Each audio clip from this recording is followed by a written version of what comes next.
3 years ago today, our country watched as George Floyd was murdered by Minneapolis police officers. The impact of that moment felt all over the country, including right here in Little Rock.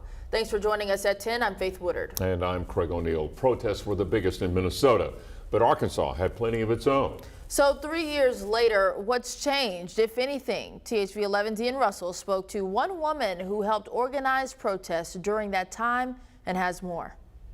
I can't breathe! I can't breathe! It's been 3 years since protests filled the streets of Little Rock.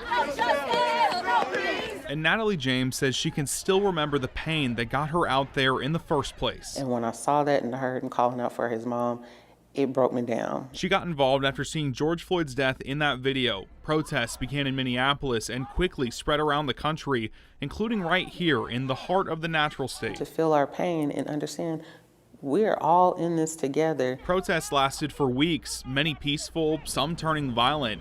In the years since, change has happened. James says many things for the better.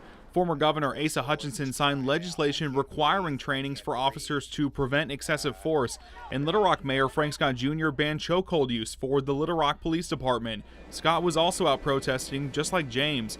We asked his thoughts on what's changed in the 3 years since.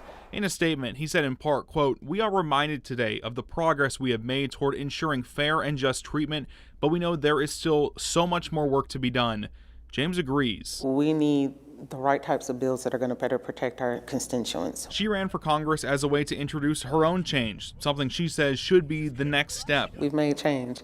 Now it's to continue that change. And while the protests and demonstrations aren't as visible anymore, signs of what started this are. It's a reminder for James, and one she says she won't forget. We need to stop fighting against each other and hurting each other and look at each other as we're people. In Little Rock, Ian Russell, THV 11 News.